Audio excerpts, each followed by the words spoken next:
Hola a todos, buenas tardes, bienvenidos a esta quinta o ya sexta sesión, ya no recuerdo, del seminario de estudio en artículos de computación cuántica e inteligencia artificial. El día de hoy tengo el gusto de presentar a una gran amiga, a Andrea Sánchez, quien nos va a hablar hoy un poquito sobre un poco de las aplicaciones a todo el tema de física de partículas. Entonces, nada, Andrea, bienvenida y adelante. Listo, muchas gracias, Cristian. Hola a todos. Bueno, hoy les vengo a hablar de una revisión de un artículo que se llama Transformadores de visión cuánticos para clasificación de quarks y gluones. Este trabajo lo hice junto con otra compañera de ingeniería física de la sede de Medellín, Laura Daniela Becerra, que pues hoy lamentablemente no pudo estar con nosotros. Entonces, listo, les estaré hablando de este artículo. Ahí les dije el nombre como traducido y ya les voy a pues como comenzar a explicar de qué se trata. Entonces, para esta presentación les traigo una introducción, contextualización, que sería toda la introducción y sí como los conceptos teóricos, por así decir, que necesitamos como para comprender de lo que habla el artículo. Tendremos el método de los autores del artículo, los resultados y las conclusiones. Entonces, comencemos con la introducción. Este artículo, cuando dice que se aplica para clasificación de quarks y gluones, eh, es por lo siguiente. El artículo se realizó con la finalidad de poder abarcar la gran necesidad de procesamiento de datos que se va a tener cuando el LHC, que es este acelerador de partículas que hay en CERN, tenga este High Luminosity Large Hadron Collider, que va a ser cierto avance, que llegará en 2029, es lo proyectado, y va a generar una gran cantidad de datos porque va a poder acelerar como, vamos a poder pasar de unas pocas colisiones como por cantidad de tiempo a muchas más colisiones como simultáneas, generando pues muchos más datos. Entonces, una propuesta para suplir esta gran necesidad de cómputo es utilizar Machine Learning, pero combinado con Quantum Machine Learning. ¿Esto qué se refiere? Más adelante vamos a hablar al respecto. En particular, el experimento que se lleva a cabo para identificar los jets generados por quarks y los generados por gluones se realizan en el Compact Muon Solenoid, que es uno de los 4 o 5, si no estoy mal, como sitios de experimento que tiene el LHC en este momento. Entonces, venimos ya pues al caso. En el Compact Muon Solenoid tenemos unos 3 detectores que pues ya al combinar como todas las imágenes de cada uno nos da esta imagen resultante y la idea es poder definir si ese jet generado fue generado por una partícula que fue un quark antes de hadronizarse o un gluón. Entonces, para esto viene la transformación de visión híbrido. Entonces, vamos a contextualizarnos al respecto. ¿Qué necesitamos? Los transformadores de visión son un modelo de inteligencia artificial que se tiene. Entonces, quería pues como traerles un poquito de las bases de modelos de inteligencia artificial. Esto es como lo más sencillo, lo primero que se hizo, que fueron las redes neuronales, se les llama feed forward, por el hecho de que van como de principio a final sin devolverse, sin tener bucles, pues. Entonces tenemos, por ejemplo, esta capa de entrada donde tenemos unos nodos y le damos como un input a la red neuronal. Tenemos unas capas ocultas de un número arbitrario, eso depende pues como de cada modelo. La cantidad de neuronas por capa también o de nodos es una cosa arbitraria que puede depender de los modelos. Entonces aquí adentro pasan algunas operaciones y finalmente en la capa de salida tenemos la respuesta. Entonces aquí vemos como en la parte de abajo esta imagen que me pregunta esta imagen de qué es y a la salida me da la respuesta, esta imagen de un gato. Listo. Entonces, ¿qué operaciones son las que ocurren? Aquí tenemos en cada neurona, bueno, en cada capa se hace la siguiente operación. Vemos que tenemos un vector de input X, que es un vector que almacena la información de todos los valores de la capa anterior. Tenemos una matriz de pesos, una weight matrix, esta W mayúscula, que lo que tiene es los pesos que se le multiplica a cada valor de las neuronas de la capa anterior. Tenemos el bias vector que puede como desplazar linealmente esos valores y tenemos la función de activación que usualmente es una función no lineal para agregarle no linealidad al sistema. Eso permite pues como tener un mejor aprendizaje, un mejor rendimiento en las redes neuronales. Entonces, esta f de x sería la salida de una de las capas y la salida total de la red neuronal sería esta y gorrito, que es la composición de estas funciones capa por capa. Listo, entonces, devolvamos un momentico. Cuando tenemos esta salida, esta sería la y gorrito, que inicialmente, antes de entrenar una red neuronal, nos responde cualquier cosa, ¿cierto? Esta de la imagen de acá ya estaría entrenada, ya es capaz de recibir una imagen de testeo que se le llama y darnos una respuesta correcta, si fue bien entrenada, pero antes de entrenar y durante el entrenamiento se tiene que realizar una minimización de error. Entonces, ¿esto cómo se realiza? Tenemos una función que se llama loss function, función de error, y lo que hace es medirme cuál es la diferencia, qué tan lejos estoy de mi salida, mi output, que sería la y gorrito que tenemos acá, y la salida que debería decirme, la que sería la respuesta correcta o verdadera, la true label. Entonces aquí tenemos, depende del número de clases, qué clase significa qué categorías tengo yo para clasificar, por ejemplo, una imagen o una palabra que le entre a la red neuronal.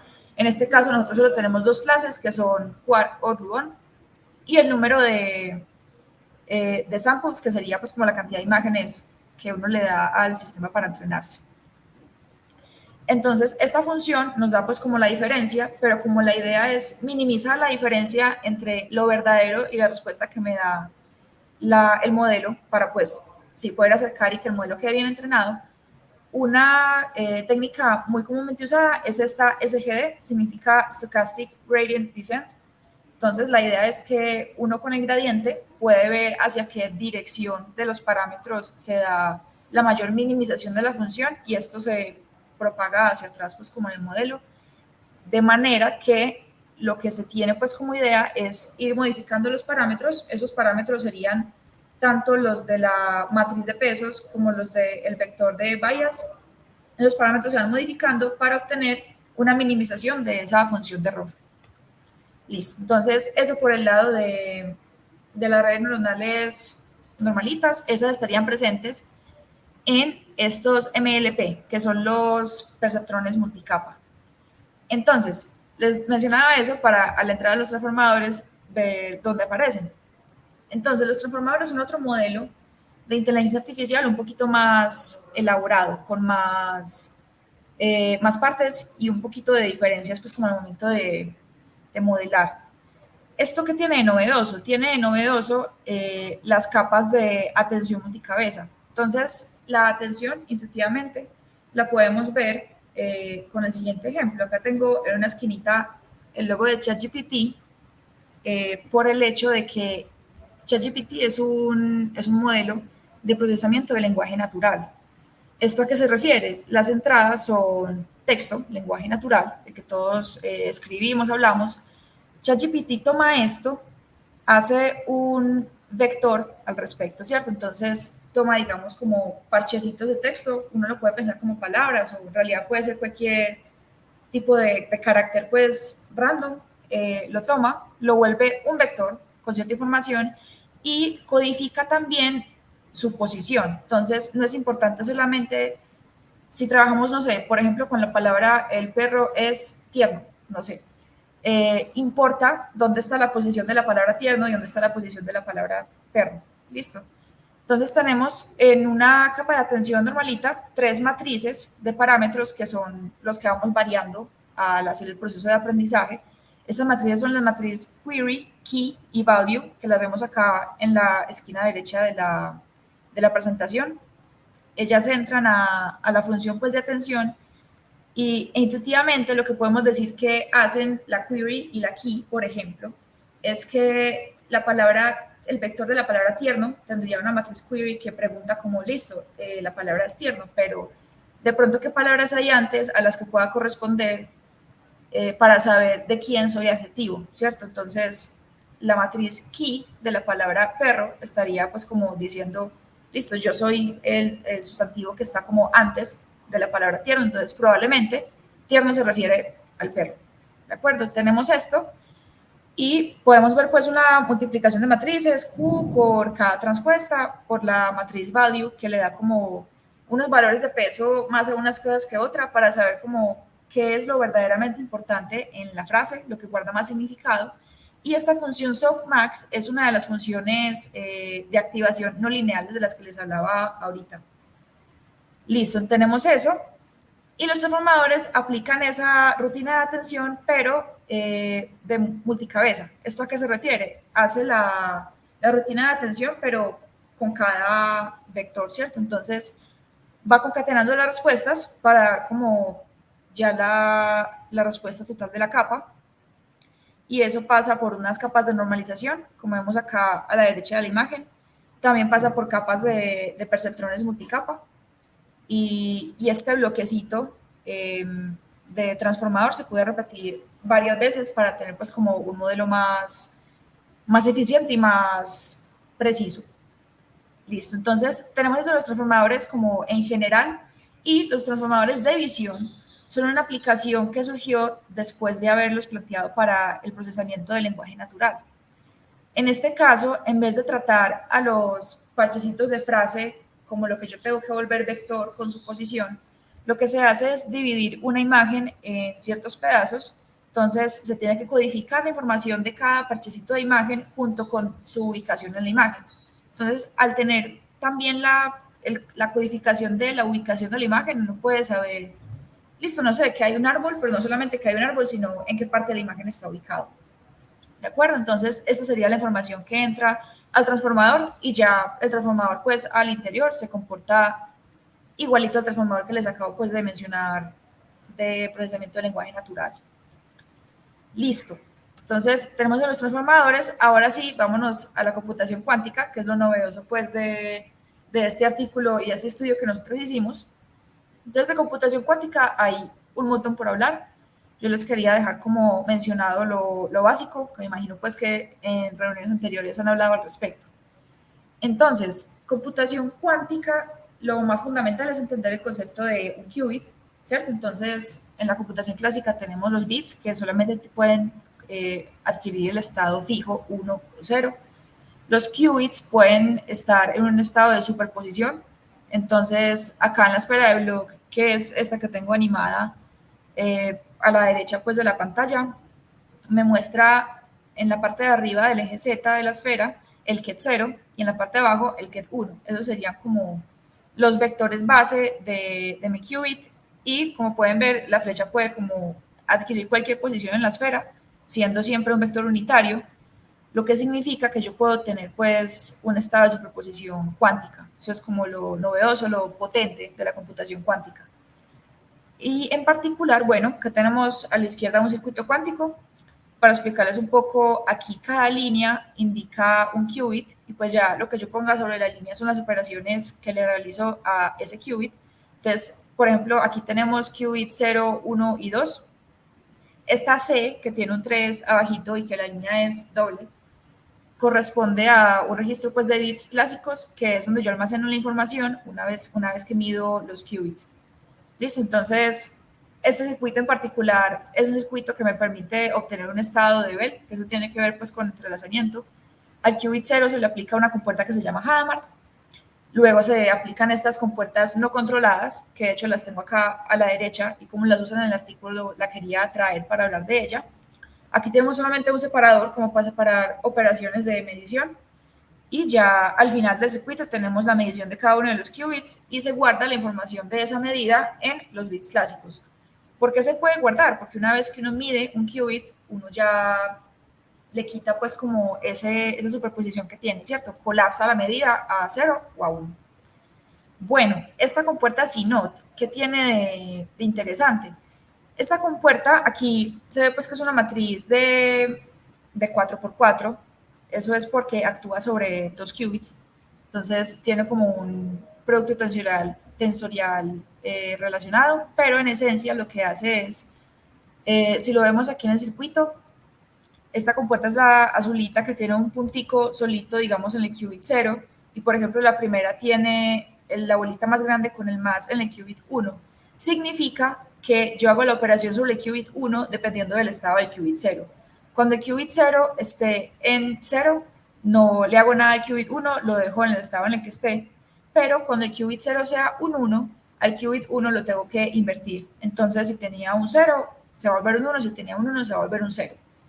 Lo interesante de esta operación es que cuando yo tengo, por ejemplo, el qubit 0 en un estado de superposición, o sea, en cierta proporción es un 0, en cierta proporción es un 1, esas proporciones que yo digo en realidad son amplitudes de probabilidad, ¿cierto? Cuando tengo esa superposición, significa que por una parte no le hago nada al qubit 1, pero por otra parte sí se lo hago.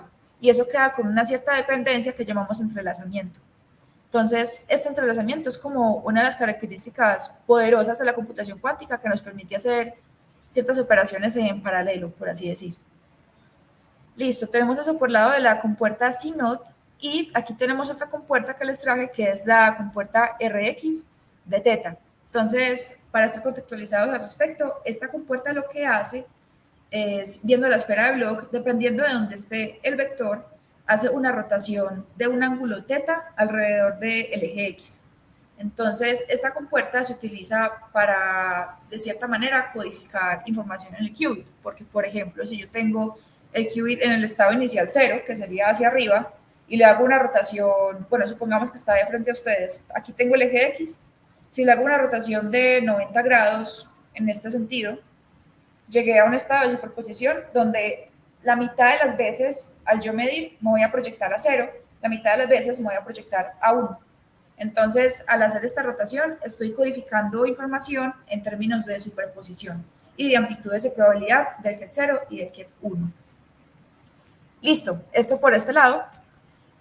Ya para tener más contexto referente al experimento pues, que se lleva a cabo en el CERN y la necesidad que se tiene para distinguir entre los tipos de jets, tenemos pues el modelo estándar de la física de partículas. Entonces, este montón de partículas reconocemos de pronto, no sé, el electrón, los fotones, tenemos el bosón de Higgs que lo descubrí en 2012, a mí todo este modelo me encanta, pues. Tenemos todas las partículas donde, por ejemplo, aparecen los quarks y los gluones. ¿Qué es lo que ocurre? La cromodinámica cuántica es una teoría, pues, como de las interacciones fuertes que mantienen unidas a las partículas, ¿cierto? Entonces, por ejemplo, tres quarks, dependiendo de su color, entre tres de ellos generan o un neutrón o un protón, ¿cierto? Los tenemos a ellos y como un quark y un gluón no pueden como existir, por así decir, en estado base, como un gluón flotando por ahí, ellos lo que hacen es hadronizarse, entonces se vuelven ya hadrones, que son el tipo de partículas que pueden como, sino existir con más tiempo de vida, por así decir, y que podemos medir. Entonces, aquí vemos pues como un esquema del experimento que se realiza en el CERN. Tenemos la colisión de dos protones. Estos protones, por la alta energía que se maneja pues en la colisión, se fragmentan de manera que salen por separado cada quark y estos quarks pues se tienen que transformar en otra partícula, entonces ahí se hadronizan y finalmente son las partículas hadronizadas las que podemos detectar. Entonces, en el CERN se tienen pues como ya algoritmos muy bien definidos para poder, evidentemente esas colisiones ocurren a altas velocidades, súper rápido, son difíciles de medir, de diferenciar ruido de fondo con una colisión verdadera, con una partícula verdadera. De todas formas, está muy desarrollado y se pueden producir las imágenes, pues, que son las que vamos a llevar nosotros a nuestro transformador de visión para estudiar. Listo, entonces hablemos del método que se utilizó en este artículo. Para este artículo se utilizaron imágenes que están disponibles en el portal público del CERN con un simulador Monte Carlo Pythia 6. Entonces aquí, pues sí viene como el caso hablar de esto ya. En el artículo, los autores no utilizaron este circuito cuántico que les voy a mostrar y este transformador de visión híbrido en un computador cuántico real. Lo que hicieron fue simularlo con los computadores clásicos. Entonces, listo, estos son el tipo de muestra que tenemos, son los datos que se utilizaron para el entrenamiento, para la validación y para el testeo. Entonces, como les decía, aquí tenemos arriba un jet generado por un quark, como una imagen representativa para que sepamos de qué es lo que estamos hablando. Tenemos un jet generado por un gluón y estas imágenes ya son el condensado de 3 detectores distintos. Tenemos el detector Inner Tracking System, que es como de la posición de las partículas que salen de los jets. Tenemos el calorímetro electromagnético para detectar pues como partículas con carga. Y tenemos el calorímetro de hadrones, que son pues las partículas que se generan cuando los quarks o los gluones se hadronizan. Aquí tenemos la composición de los canales para tener la imagen final. Y, por ejemplo, para hablar de aquí un poquito de eso, pues nosotros como seres humanos con un transformador de visión acá dentro súper desarrollado, podemos decir como, pues sí, los jets generados por quarks generan imágenes como más compacticas, puntos más pequeños, más al centro, mientras que los jets generados por gluones generan imágenes más dispersas, ¿cierto? La idea es que no nosotros, una persona que esté sentada en un computador todo el día, esté viendo imágenes, sino que lo podamos hacer pues mediante cómputos. Listo, entonces esta estructura del modelo se parece bastante a la imagen que les presenté en la parte de conceptualización. Este modelo que tiene de novedoso, entonces vemos por ejemplo que el proceso de ingresar la información es muy similar, es de hecho el mismo. Tenemos la imagen que debemos partir en varios pedazos, en varios parches. Cada uno de esos pedazos se codifica junto con información sobre su posición en la imagen. A eso me refiero cuando se habla pues de la proyección lineal de los parches. Esto pasa a un transformador que ya aquí tiene adelante la palabra quantum. Entonces, en vez de tener solamente Vision Transformer, tenemos un Quantum Vision Transformer. ¿Esto a qué se refiere? Vemos en la parte derecha de la imagen que entran los embeddings, que son los vectores pues con información de imagen y posición. Esta primera capa es de normalización, como por manejo adecuado de los datos. Y aquí, en vez de tener solamente multi-head attention, que era lo que teníamos en el modelo clásico, tenemos una quantum multi-head attention. Esto ya es donde estamos reemplazando el algoritmo clásico por un circuito cuántico que fue pues simulado en un computador clásico. De ahí pasamos a esta bolita de más, que esta bolita de más es la parte clásica del modelo, por así decir. ¿Qué es lo que está ocurriendo? Nosotros tenemos la parte de atención multicabeza cuántica, pero a la hora de optimizar los parámetros, eso ya lo hacemos con un computador clásico. Ya más adelante les voy a mostrar como el circuito y cuáles son los parámetros que tenemos que ir entrenando. Pasamos por otra capa de normalización y pasamos por esta QMLP, que es otra vez un perceptrón multicapa cuántico. Entonces reemplazamos el modelo clásico por una versión en circuito cuántico y de nuevo pasamos pues a una optimización de los parámetros para el proceso de aprendizaje del modelo. Y este bloque de transformador en particular, en el modelo que se aplicó se repite 4 veces. Bien, entonces, este es el circuito que se aplica tanto para la rutina de atención multicabeza como para la rutina de los perceptrones de múltiples capas. Vemos, ahí reconocemos las dos matrices que les había mencionado anteriormente. Está la rotación alrededor del eje X y está la compuerta no controlada.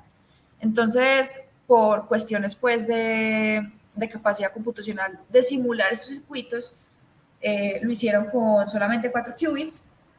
Ya les mencioné que eran 4 bloques de transformador, cada uno con 4 qubits.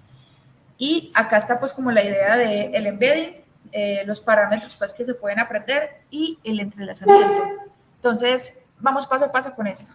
En esta primera parte estamos codificando el vector de embedding en una superposición de qubits. Entonces, como les mencioné pues al principio, esta matriz RX me permite codificar información a través de la superposición. Entonces ahí estaríamos ingresando los datos de la imagen, por así decir, para que queden en cierto estado de superposición que se puede ver graficado en la esfera de Bloch. Ya después de tener esta codificación en cada qubit, pasamos a los parámetros de aprendizaje del modelo.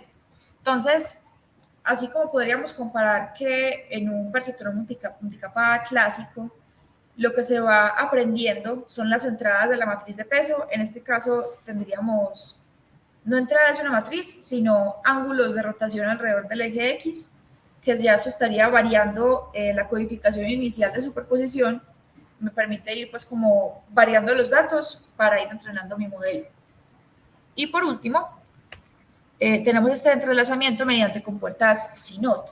Entonces, la idea de este entrelazamiento es, de nuevo, tener otra vez como esta atención entre las partes, poder tener como comunicación de las diferentes zonas de la imagen, por ejemplo, para estar contextualizados con la imagen completa. Y eso estaría, sí, como tratando de emular o reemplazar los efectos de la multiplicación de matrices que existen en la rutina de atención y pues en cada capa de los perceptrones. Y finalmente, la idea es medir cada qubit del circuito. Entonces también, esto de pronto me faltó mencionarlo al principio que estábamos hablando de computación cuántica. Pues sí, cuando uno mide un qubit, uno solamente obtiene un 1 y 0, y la verdad es una cosa pues de azar, ¿cierto? De probabilidad. Entonces uno dice, ¿cómo puedo recuperar yo información de eso? Es una cosa pues aparentemente probabilística, ¿cierto?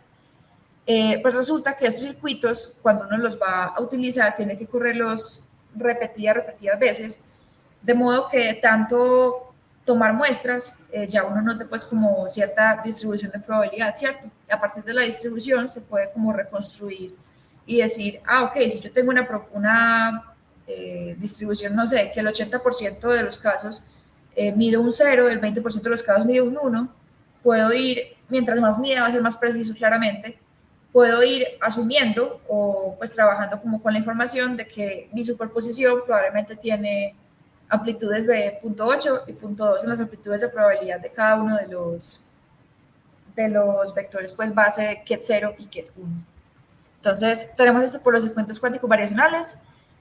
Como les mencioné, los parámetros de aprendizaje son los ángulos θ, que pues van variando la superposición, y entonces uno corre ese bloque de atención con este circuito cuántico y pasa luego estos ángulos pues ya al método que les había mencionado de minimización de error, que tiene que ver con la función de error y el descenso de gradiente estocástico. Esto se realiza pues en un computador clásico para ya devolverle los parámetros optimizados al circuito cuántico. Entonces, por eso le llamamos híbrido, tiene combinación de partes cuánticas con partes clásicas, pues.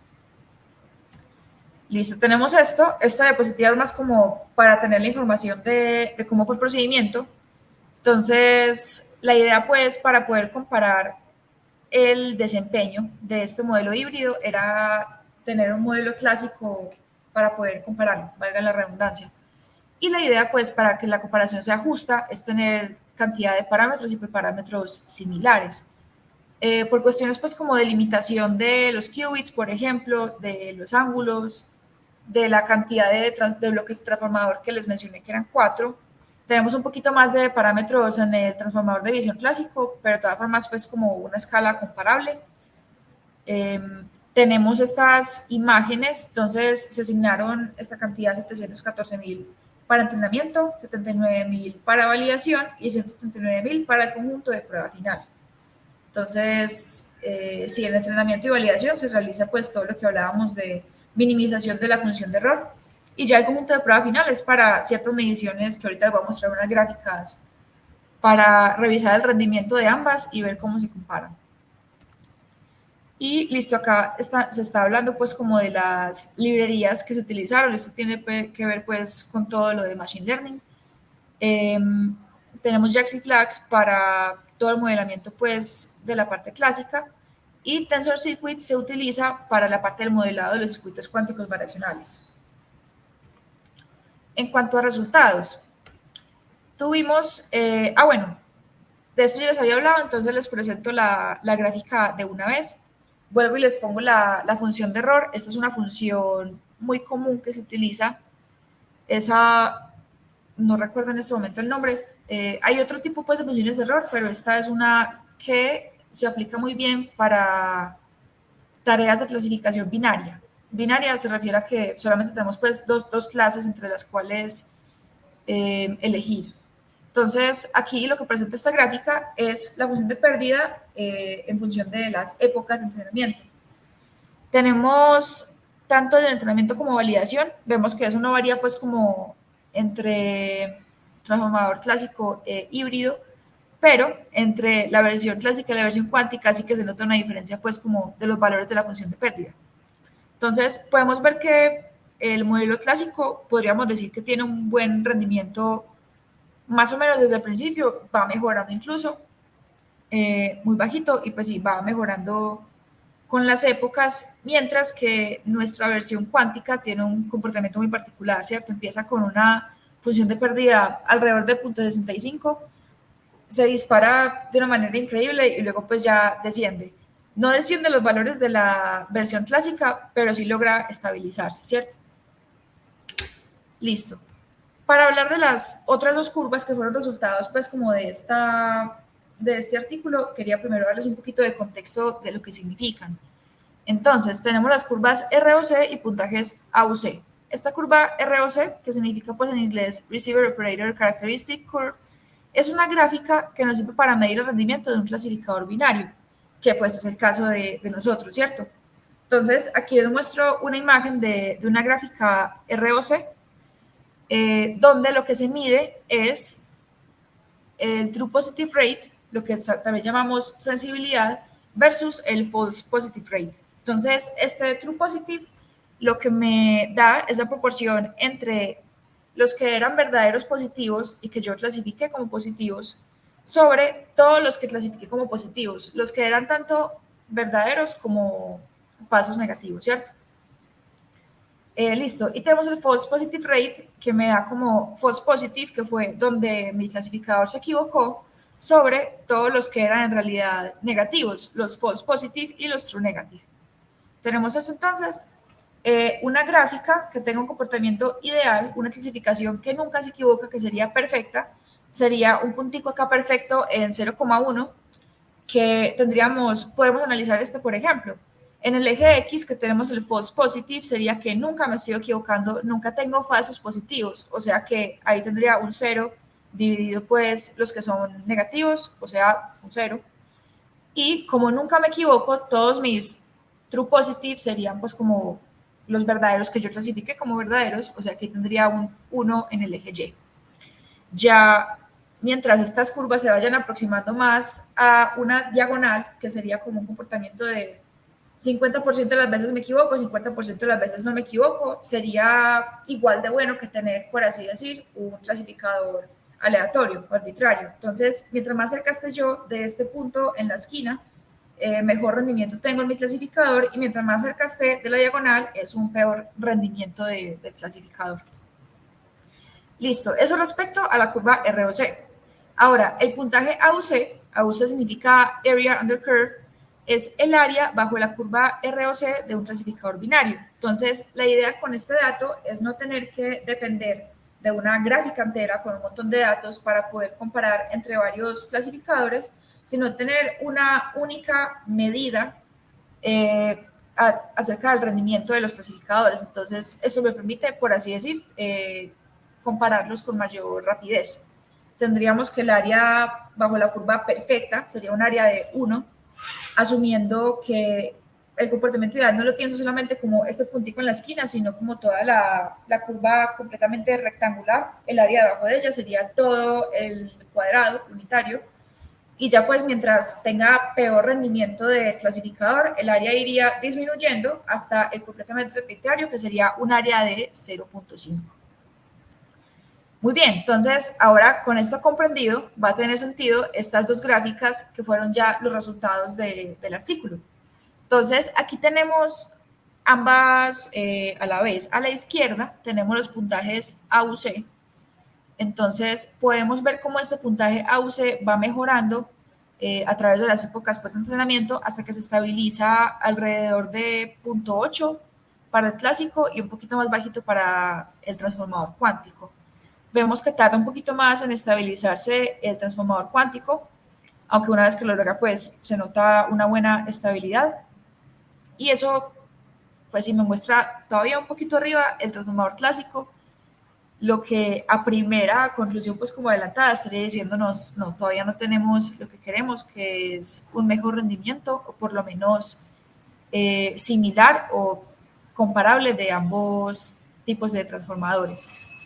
Y aquí tenemos al otro lado la curva de ROC, entonces podemos ver pues que los ejes coinciden, tenemos en el eje X el false positive, en el eje Y el true positive, y una curva que listo, no está tan mal, ¿cierto? Tiene cierta lejanía pues de la diagonal de un clasificador arbitrario y nos muestra que ambas curvas son bastante similares, ¿cierto? Sigue estando un poquito atrás nuestro transformador cuántico, pero ya, sí, podemos decir, es un poquito comparable, sigue estando por debajo, entonces no hemos superado pues como la promesa esta de que la computación cuántica va a ser un cambio de paradigma, ¿cierto? Pero ahí vamos.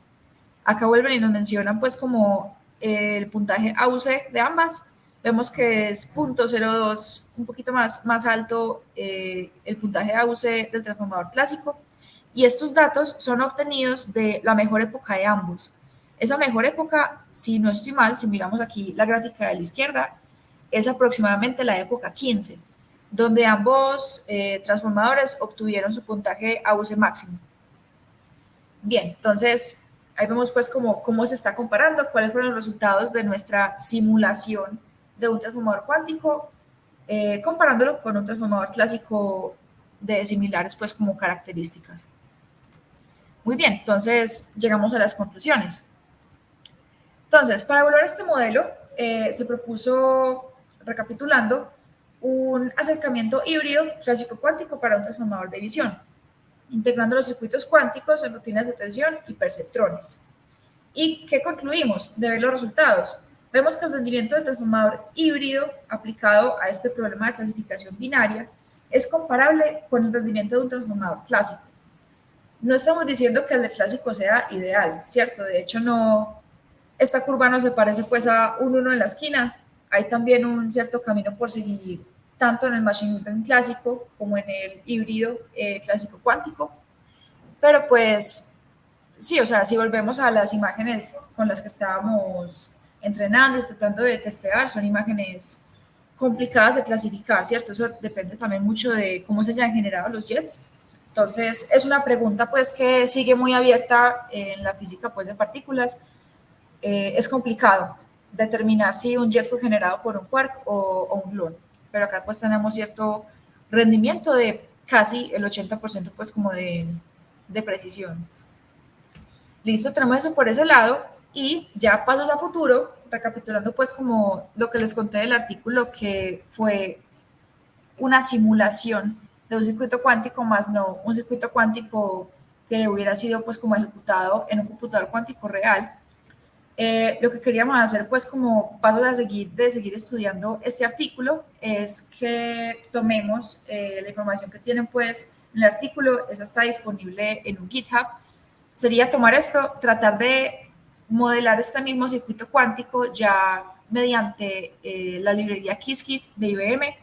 Qiskit es una librería que nos permite diseñar pues como circuitos cuánticos y enviarlos a ejecutar en los computadores cuánticos de IBM. Esta librería está pues como en el lenguaje de Python y perfectamente uno desde su casa, la universidad, donde esté sentado, puede pues como sentarse a programar, no sé, en Colab y con su token de su cuenta de IBM enviar un código que quiere correr y obtener resultados reales.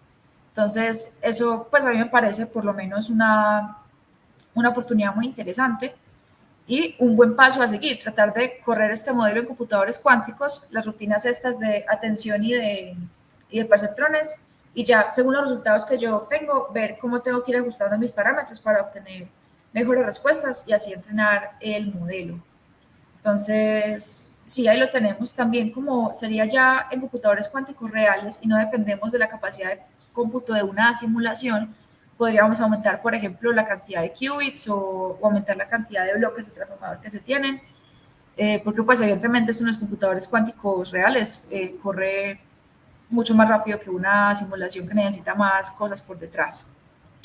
Entonces, listo, para finalizar les tengo este material recomendado. Esto es como de lo que yo personalmente he estado estudiando para meterme en este artículo, poder desmenuzarlo, poder comprenderlo. Les tengo esta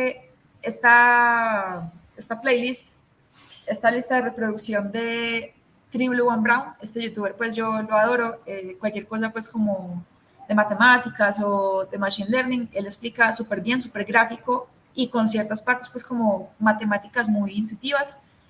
y explica pues como todo lo que les hablé de redes neuronales, habla también de transformadores más adelante en la serie.